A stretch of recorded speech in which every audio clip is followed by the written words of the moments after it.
Hello to everyone just joining us. Welcome. It is such a delight to see all your faces. Hello. We've got a bunch of people still joining, so we're going to give it just a minute, but please feel free to use the chat feature to say hello to each other or just wave or jump up and down to see other humans. Whatever works. We'll get started in just a second.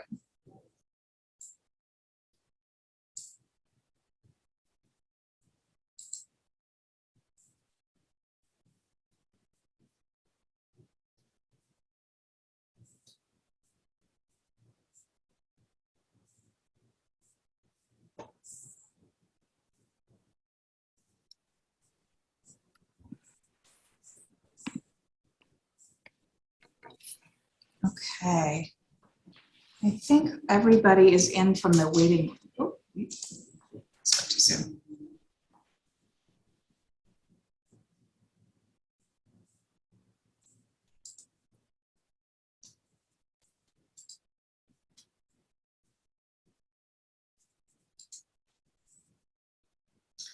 Oh, yeah, and everyone, if there are a lot of Sarah Hansons on the screen with us this evening, you feel free to change your name. If you use the link that I send out, apparently you are all me, which could be exciting, but if you right click on your screen, you should be able to change your name.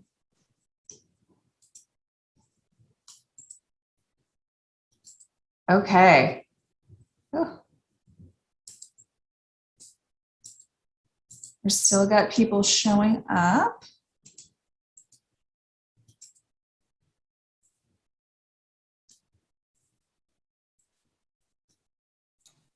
All right. If you click on the three dots on your picture, that gets you to change your name, rename down at the bottom of the list. Thank you, Carol. Yes.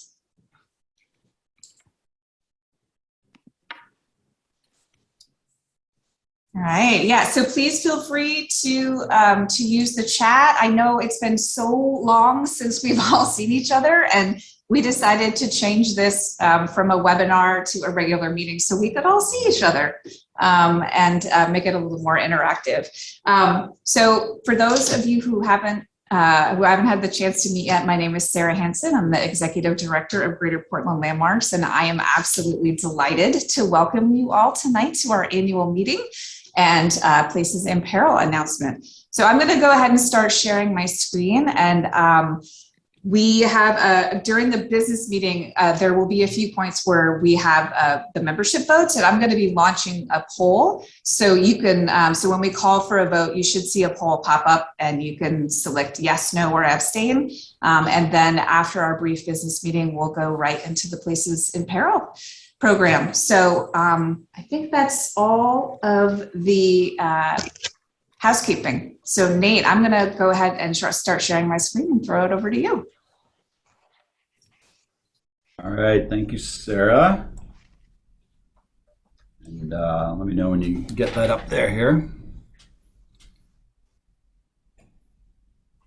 There we go. Thank you. All right. Well, welcome, and thank you, Sarah, for welcoming us all here tonight. It's a great pleasure to see you all tonight for Greater Portland Landmarks' 57th annual meeting and 2021 Places in Peril announcement. My name is Nate Stevens. I'm president of the Board of Trustees of Greater Portland Landmarks. So thank you for all you coming tonight. So we're going to begin with a very brief business meeting tonight, and after that, we will announce our 2021 Places in Peril list. I think first, though, we would like to thank our sponsors. Here's our annual meeting agenda. Thank you, Sarah. And so we'd like to thank our sponsors, Preservation Partners, the Bolus Company, Carriage House Studio Architects, Embrace Home Loans, Gardner Real Estate Group, the Heritage Company Coppersmiths, Legacy Properties Sotheby's International Realty, and Home Remedies. So thank you all for your support. Very much appreciated. So this has certainly been an interesting year. It was very much like the previous year in that our board meetings are still held virtually and all our committee meetings, but we did return somewhat back to normal, at the beginning of our fiscal year in July. We were able to bring back some of our programming, which is just really great to see, and brought that energy back to Greater Portland Landmarks. The Portland Observatory opened its doors in late June after being closed for almost 2 years. Walking tours started coming back, and I really hope you all have an opportunity to participate in those activities come summer 2022 as we really ramp those up and get those back to full capacity. However, we still didn't get a chance to gather with all of you, our supporters and members and friends, at our annual bash or JCS events, lectures, or any other great events that Landmarks puts on a given year. However, hope is in the air. I think, we're all extremely busy at Landmarks right now at the moment with so much in the works and a lot of excitement for the future of this wonderful organization and our mission. We'll be together again soon. I look forward to that moment and catching up with all of you again. But thank you for your continued unwavering support of Greater Portland Landmarks. Very so let's get down to business. I'd like to call the annual meeting to order. So first off, we will have an approval of our minutes from our last annual meeting, which you can see up on your screen here. Sarah did a great job making those nice and concise for all of you. But could we have a motion, please, to approve the minutes? So move. Thank you. Is there a second? Second. Thank you very much. Jane, any further discussion? Great. All right. Hearing none, we should see a poll pop up on your screen to approve the motion. Hang tight. We're encountering our first technical difficulty. It seems that the polls aren't launching from my account, so we're going to try from another. So hang tight just a second. Wonders of Zoom. Wouldn't be a good virtual meeting without some technology issues. Because you think after 2 years we'd get it all figured out. All right, we got a message that someone. Nate, the poll came through for me as well. I received it as well. Okay. Sarah, it did pop up on my screen. I'm a co-host. It says that that was approved. So thank you. That passed. Moving on. Next, I'd like to turn it over to our trustee treasurer, Tom Dowd, for a brief financial report. Okay, can we put the pie diagram up? It's there. It's up, Tom. Oh, there we are. Excellent. Okay. From a financial perspective, fiscal year 21 was absolutely unique. The pandemic prevented us from conducting our programs and what have you. And if you take a look at the pie, you can see that program is a measly 3%. But next to it is this marvelous great red area, 33% COVID relief. And what a difference that made. As a result of that, Landmarks enjoyed a very successful year financially. It had almost $90,000 more in the bank at the end of the year than it did at the beginning. Also, if you look at investments, that's a big percentage. The investments increased in value by almost $100,000. So we had a great year. On the other hand, program revenue was reduced to almost $100,000 because the observatory didn't operate, and as to the other tours, the other programs, we couldn't conduct it. That meant early in the year we had to furlough an employee and reduce staff hours and what have you. But when the relief funds were available, we could use them to cover the expense and bring everybody back. The current fiscal year, which started in July, is off to a good start. Fortunately, we've been able to operate the observatory, not at full capacity, but a very significant amount, and conduct our other programs. And that has produced a fair amount of money for us.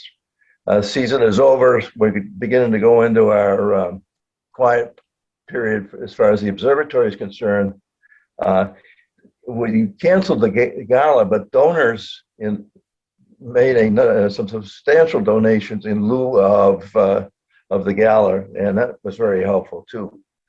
The rest of the fiscal year will be a bit of a challenge. Nothing we haven't seen before. There will be no relief funds, needless to say, and so we will need to fill the revenue gap with philanthropy, memberships, and special events. And this year will be the Old House Trade Show. At least that's the plan. Some numbers. At this point, we have about $168,000 in unrestricted operating cash and about $64,000 in restricted operating cash. About 40,000 of that we can release against operations to come. So we have a lot of money in the bank, and that's a nice feeling. Our investments at this point, at the end of June, they were $522,000. Now they're up to $550 through some brilliant investing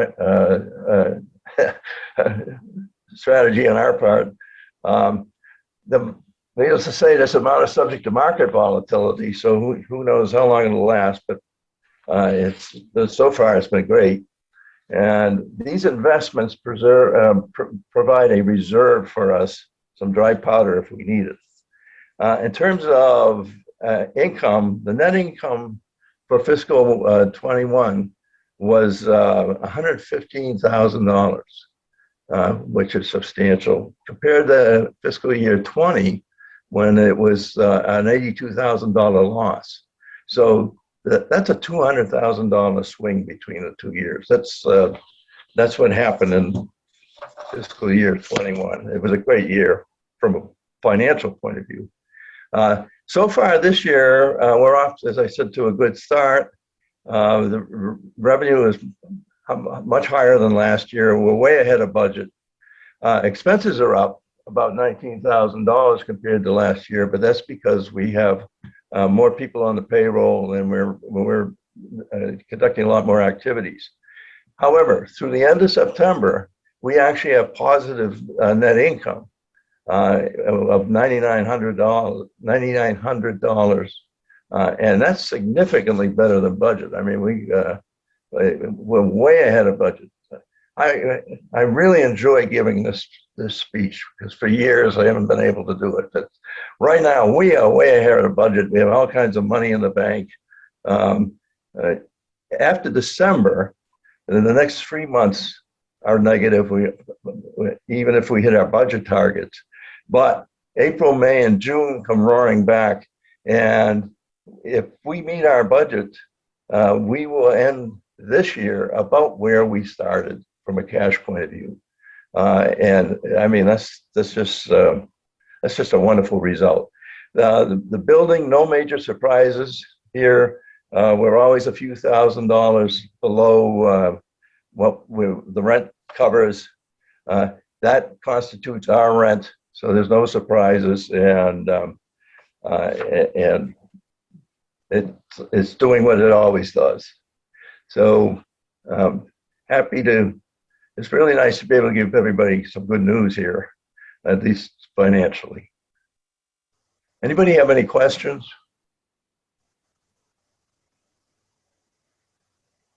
Okay, thank you. Back to Nate. Thanks, Tom. Were you expecting an in-depth Q&A there for your report? There's usually another 20 minutes. Thanks, Tom. That was great. I appreciate it. All great news, and thanks for reporting on that. So moving on to new business, we'd like to open that up for anyone to raise their hand if they'd like to wish any new business. So I will just give that a moment for folks to find that if they wish.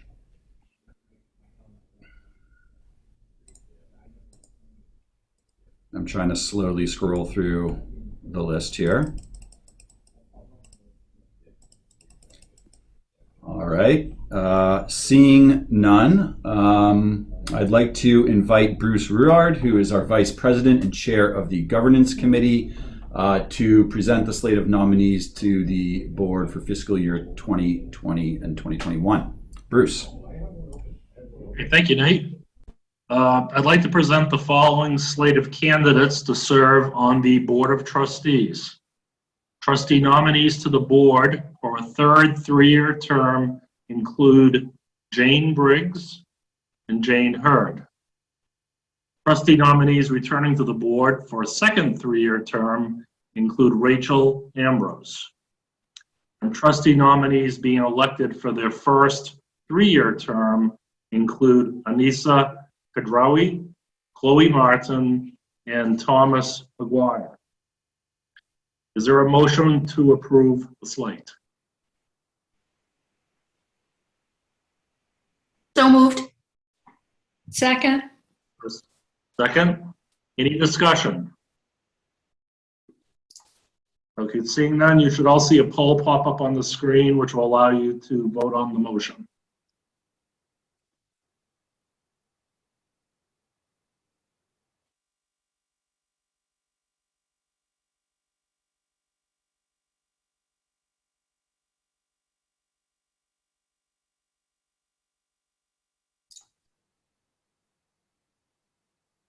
All right, thanks, Bruce. Looks like that passed. Thank you. Great, thank you, everyone. Before we move on to the election of advisory trustees, I would extend a huge thank you to our retiring trustees, Patty Butler, Carol DeTine, and Candace Lee. They have given an extraordinary amount of their time to Landmarks, and we really are going to miss them, and we really are very appreciative for all that you have done. The advisory trustee slide is our next slide. I'd like to present the nominees to serve a one-year term to advisory trustees. You can see the list of candidates on your screen. Is there a motion to approve the slate of advisory trustees? So moved. Is there a second? Second. Any discussion? Okay, and again, you'll see a pop-up on your screen which will allow you to vote on this motion.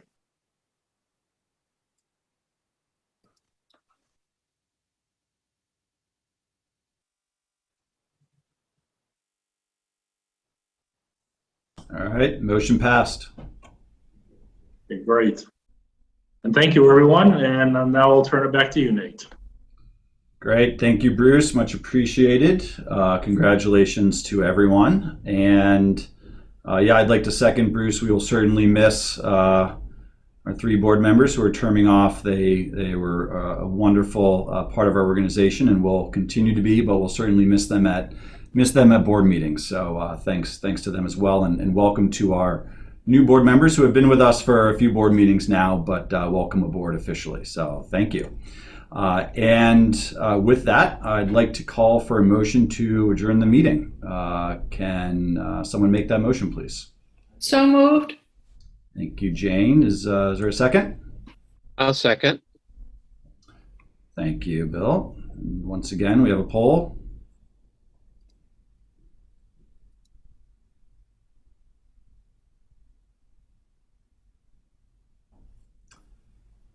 Excellent. Thank you, everyone. And that adjourns our annual meeting. And I will throw it back to Sarah to present our 2021 Places in Peril. Thank you. Great. Thank you, Nate. And yeah, thank you so much for our retiring trustees. You have been amazing, and we look forward to continuing to work with you. And welcome to our new board members. We're thrilled to have you on board. Before I announce our Places in Peril, I do want to just do a quick thank you while we're thanking people. We had two amazing staff leave us this year to pursue other opportunities. Miss Kate Birch and the lovely Miss Julie Larry, who I know is with us tonight. And so I wanted to just extend a huge thank you to both of them. We are lucky that they are still around and involved, but we miss them dearly. And I want to just quickly introduce some of the new faces at Landmarks. Our new Director of Philanthropy, Carrie LeClaire, is with us. And I look forward to all of you having a chance to meet her. She's amazing. And of course, Alessa Wiley is still with us on staff, and I know she's here tonight. And then our new administrative coordinator, Jesse Brackenwagon, is brand new, has only been with us a few weeks. And so if you haven't had a chance to hear from her or talk to her yet, you certainly will in the weeks and months to come. So a huge welcome and thank you to all the staff, and of course to all of the trustees and advisory trustees. It's been a pretty interesting year, and I couldn't be more proud to be a part of this organization and this amazing team. So thank you.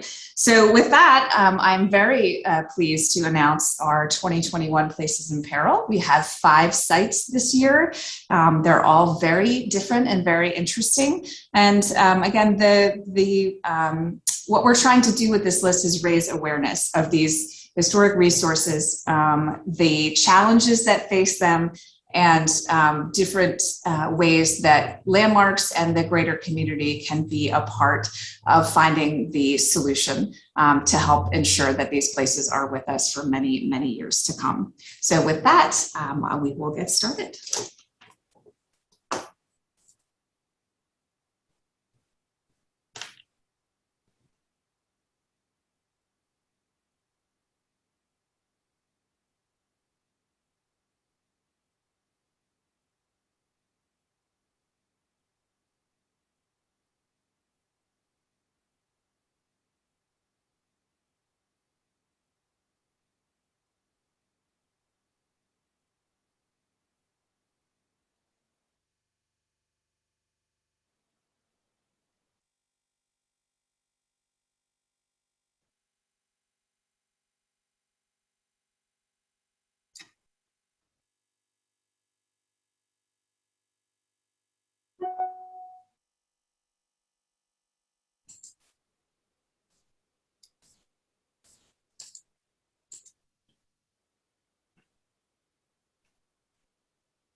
One second, folks. I think we're having a little technical difficulty on the sound, so.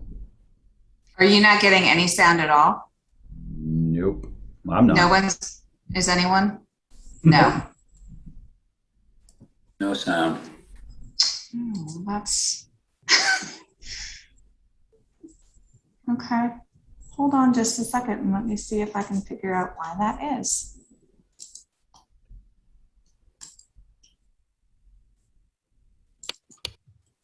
Okay, I'm going to start this over again and see. During the war, and between 1853 and 1859, the Scottish-born architect Charles A. Alexander was contracted to build a stone mansion for local businessman and Civil War Union Army officer John Goddard. Constructed of local Maine stone in the Italianate style, this stately home remains in the town of Cape Elizabeth on the grounds of Fort Williams Park, overlooking Casco Bay. Alexander designed other notable buildings in the Portland area, including the Stephen D. Hall House at 85 Park Street, the historic St. Stephen's Episcopal Church, the Libby Mansion, the John B. Brown Bramhall House, and the Falmouth Hotel. Before the Civil War, John Goddard made a considerable fortune, primarily in the lumber business, but enjoyed success in other ventures, such as the purchase of the Cape Cottage Hotel. During the war, Goddard volunteered as a member of the 1st Marine Cavalry, serving as colonel until his resignation in February of 1862. The Goddard family continued to own the mansion until 1898, when the property was purchased by Judge Joseph W. Simons. the property changed hands once more in 1900 with the expansion of Fort Williams Park. During the park's expansion, the mansion became the property of the United States government. Subsequently, the building was converted into non-commissioned officer living quarters with an NCO clubhouse in the basement of the property. The mansion continued to operate as military housing through the 1920s, but was gradually abandoned. The mansion was seriously deteriorated upon the town's acquisition of the property in 1962. The Goddard Mansion has been under threat of demolition since the early 1960s. In 1981, the interior of the building was burned in a controlled fire and removed. Since 2009, the mansion has been surrounded by temporary fencing for public safety reasons. A recommendation for demolition, with a remaining commemorative plaque, has been favored in the past by public boards, such as the Fort Williams Advisory Council. Opposition to demolition came from neighbors and property owners on Surf Road and by Greater Portland Landmarks. In response to a 2015 townwide survey in which more than 50% of residents stated they want the mansion stabilized, the Cape Elizabeth Town Council adopted a policy ensuring that the remaining structure of Goddard Mansion would be maintained at Fort Williams Park. However, the 2021 Draft Park Master Plan proposes removing the side and rear wall, stabilizing just the front facade. While there is still support for saving the remaining mansion, funding needs to properly stabilize and maintain the structure have not been determined. Ruined walls without the protection of a roof or wall protection caps are subject to the full effects of weathering from all sides. The agents of decay include wind, rain, and frost, which can wash out mortar and erode structural masonry, leading to progressive collapse. An unmaintained ruin will eventually be lost to all but archaeologists. The best way to ensure that a ruin is properly maintained is to make it productive and perhaps revenue generating. Examples of successfully maintained ruins exist that have been re-roofed and given new uses, and many more remain simply as fascinating monuments of history. These are often attractions of interest to historians, tourists, photographers, and the general community. The Goddard Mansion could provide a remarkable setting for events, a backdrop for summer theater performances or musical concerts, or be completely reimagined into a restaurant, cafe, or overnight accommodations. This will require a financial commitment to maintain and interpret the site to ensure this significant piece of our community history remains. We look forward to the opportunity to work with the Cape Elizabeth community to develop an innovative and creative reuse plan, beginning with addressing critical stabilization needs. The Bayside neighborhood is home to many of the earliest residences in Portland. While other Portland neighborhoods experienced extensive losses during the Great Fire, most of Western Bayside was left untouched by the flames. During the mid-20th century urban renewal movement, Portland's newly created Slum Clearance and Redevelopment Authority highlighted Bayside as a target neighborhood. In 1958, the authority demolished well over 100 dwellings and small businesses in what we now call East Bayside. Another 54 dwelling units were demolished for the Bayside Park Urban Renewal Project, an area that now includes Fox Field and Kennedy Park public housing. The demolition of the Franklin Street area began in 1967 when 100 structures were demolished and an unknown number of families were relocated or displaced. The city's urban renewal projects had a great impact on immigrant communities in Bayside, including Italian American, Armenian American, and Jewish families that had settled in Portland from Eastern Europe. However, many Armenian families remained in Bayside after urban renewal. but their numbers are dwindling and their homes are disappearing. Long-term disinvestment in Bayside and the historic disenfranchisement of its immigrant communities has led to deferred maintenance on many historic properties or to their demolition, many due to neglect. While many buildings have been replaced with parking lots in the last several decades, recently new development is being undertaken in the neighborhood. The dispersal of social services to other locations in the city and the neighborhood's proximity to downtown, coveted by developers and new residents, is facilitating the neighborhood's transformation. Many successful rehabilitation projects, such as Schlotterbeck and Foss, Coffee by Design, Batson River Brewing and Distilling, complement long-term businesses like Portland Architectural Salvage, U-Haul, and new infill projects like Bayside Bowl and several new housing developments. Two homes located at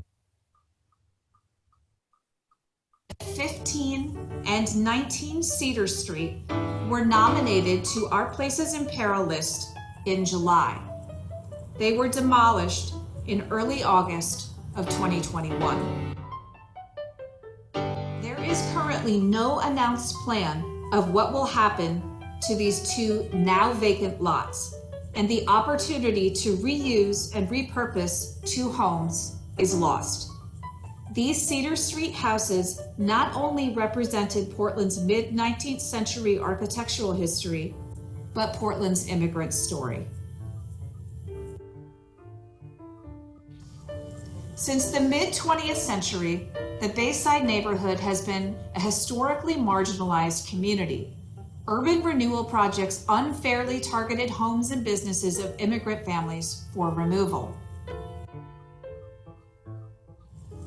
Since then, access to historic preservation protections and recognition that have helped with economic revitalization in other Portland neighborhoods have not been available to property owners in Bayside, despite the prevalence of its early building stock. Sharing the history of the Bayside neighborhood's immigrant story, particularly those places associated with the Armenian American and Chinese American communities in the early 20th century, is critical to understanding the full history of Portland. As the neighborhood continues to experience increasing development pressures, including as a location for much needed affordable and middle-income housing, we must ensure that enough of the neighborhood remains to understand and share Bayside's diverse and compelling story. Gorham's Corner in downtown Portland is where Danforth, York, Pleasant, Union, and 4th Streets meet and was a primarily Irish neighborhood beginning in the 1820s. Named for early resident William Gorham, a grocer, it was a working-class neighborhood that gained a reputation as an unsavory part of town, known for its saloons and tenements. Largely rebuilt west of Maple Street following Portland's devastating 1866 fire, it remained a predominantly Irish neighborhood well into the late 20th century.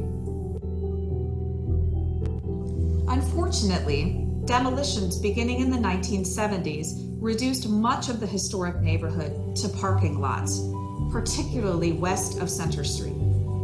In the late 1980s, the threatened demolition of 505-509 4th Street, known as the Tracy Causer Block, to provide a clear development site led landmarks to advocate for a demolition delay ordinance approved in 1989, which saved the building.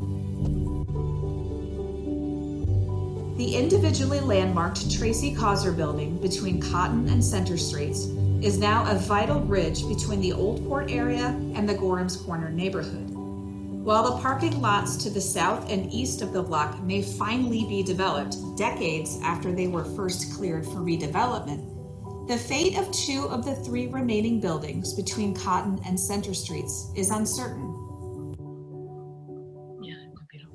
Memick purchased several lots in the block to the north of the Tracy Causer block with an eye toward redeveloping the site. The proposed demolition of the vacant former Brian Baru building earlier this summer, without a replacement proposal in place, was met with broad public outrage. Memick also owns 10 Cotton Street, a former stable and garage currently occupied by Rivalry's restaurant and bar. Unfortunately, there still remains a need to halt demolitions that result in only surface parking, not redevelopment, in downtown Portland. Beyond the historic and cultural reasons this practice must cease are the environmental implications of landfilling demolished buildings and the increased runoff and heat island effects of surface parking. Retaining one or both of the buildings, particularly the Cotton Street building, provides historic context to the Tracy Causer block and the former Staples School at 70 Cotton Street. They also help to retain street character and bridge the gap between the Congress Street, Old Port, and Gorham's Corner neighborhoods. Further, there remains a need in Portland for smaller, affordable commercial space. As buildings of this nature continue to be demolished for new development, unique spaces for small, local businesses are harder to find. Historic buildings in neighborhoods like Gorham's Corner provide authentic spaces for community-centered business. In 1915, the Maine Charitable Mechanics Association, MCMA, was founded in Portland as a mutual aid society, fraternal organization, an educational institution for the city's artisans and craftsmen. Soon after its foundation, the society began acquiring books for the purpose of assembling a membership library. As the MCMA grew and developed, the need for a permanent space for meetings, events, and its growing library became more pressing. In 1857, the Society commissioned a new building on the corner of Congress and Casca Streets. Thomas J. Sparrow, a member of the MCMA and Portland's first professional architect, designed the building. While the construction of Mechanics Hall burdened the MCMA with heavy debt for the next 20 years, the building was one of Portland's finest, and the Society had cemented its prominence. Mechanics Hall remains the property of the MCMA, which rents out storefronts on the ground floor, maintains its membership library, and hosts events in the building. It is one of the few surviving buildings designed by Sparrow and is an incredibly well-preserved example of mid-19th century Italianate architecture. Featuring a proud granite facade with tall, arched windows extending between the second and third floors, additional high clear-story windows jut out from a low-hipped roof. These imposing windows on the facade are punctuated by keystones depicting the faces of Vulcan and Archimedes, as well as the MCMA's chief symbol, a stylized arm with a hammer. The most pressing threat facing Mechanics Hall is the deterioration of the structure's clear-story roof. Due to gradual weathering, the condition of the roof now constitutes a serious threat to the building's structural integrity. Mechanics Hall's problems have been compounded by the stopgap nature of maintenance efforts periodically undertaken throughout the history of the organization, which has never possessed the capital to properly address them. Moreover, the MCMA is running out of time to act, as waiting any longer threatens to deepen existing structural issues as well as create new ones, which would jeopardize the building's continued survival. The MCMA is deeply committed to preserving Mechanics Hall as a public space, as well as a culturally important part of Portland's history and architectural heritage. Fortunately, the building's long-term structural issues are addressable, but this requires a large capital investment. The MCMA hopes to draw upon various sources of funding, including federal grants, but for most of these, the application and approval process can take years. Given the condition of the clerestory, urgent action from individual donors and the community as a whole is necessary. The MCMA has made incredible strides towards rehabilitation of this 170-year-old building, but connection to a wider audience of supporters is critical to help ensure that the space remains a living connection to Portland's past while serving the organization's long-standing mission to make knowledge, ideas, and arts accessible. The Mountain Division name came to be in the early years of the 20th century when the railroad served as the main mode of transportation for summer visitors. Grand Victorian hotels like the Bay of Naples Inn and the cooling waters of Sebago Lake attracted people escaping the heat and oppressive air of the cities. Prior to that time, the Mountain Division was known as the Portland and Ogdensburg Railroad, chartered in Maine in 1865, with construction started in 1869. By the early part of the 20th century, the expanding Maine Central Railroad absorbed the P&O between Portland and St. Johnsbury, Vermont. Passenger service on the scenic run ended in 1958, and freight trains stopped rolling after Pan Am Railways acquired it in the 1980s. Stone culverts along the Mountain Division line are of two primary styles: arched culverts and boxed culverts. Arched culverts, in both function and appearance, are small stone arch bridges, while box culverts have vertical stone walls that support a large stone slab that spans the opening width. Inactivity along the railroad corridor has led to deteriorating condition of many of the historic stone culverts that span tributaries to the Presumpscot River. Local and statewide interest in restoration of the Mountain Division led Maine DOT in 2007 to evaluate the condition and potential passenger and freight rail uses of the 50-mile Mountain Division rail line in southern and western Maine. The study identified several stone box and arch culverts, all constructed in 1875, on the lower sections of the rail line in need of repair, cleaning, and debris removal. Complicating maintenance of the stone culverts between South Windham and Westbrook is the current sales transaction of Pan Am, owner of the Portland to Windham portion of the railroad corridor, to CSX.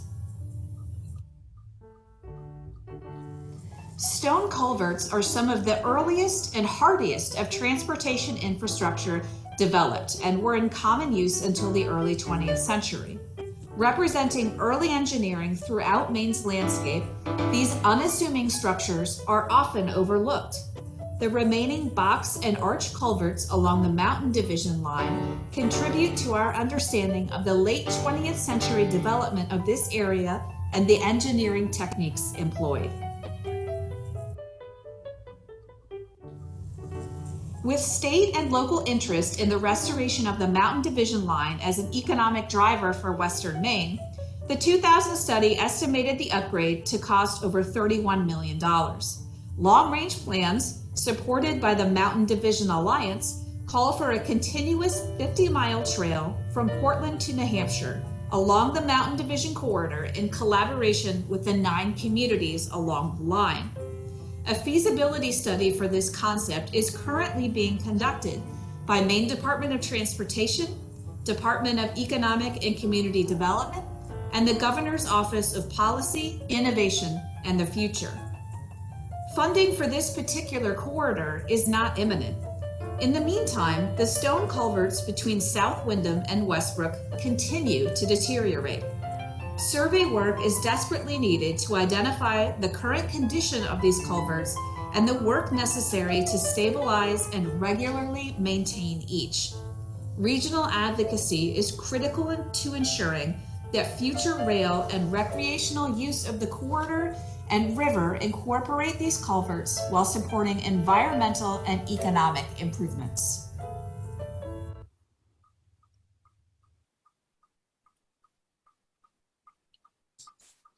All right. So there you have it, our 2021 Places in Peril. I'm going to stop sharing my screen so I can see everyone. Thank you all so much. That's it. We really appreciate you spending part of your evening with us. And a huge thank you again to staff, to all of our amazing trustees, our docents, all of our volunteers. We are so lucky to have you with us. So thank you so much. I can't wait until we can see each other face to face, which I hope is sooner rather than later. But thank you all again so much. And we hope to see you all soon. Thank you. Bye. Thank you all. Take care. Thank you. Everyone. Bye. Herman.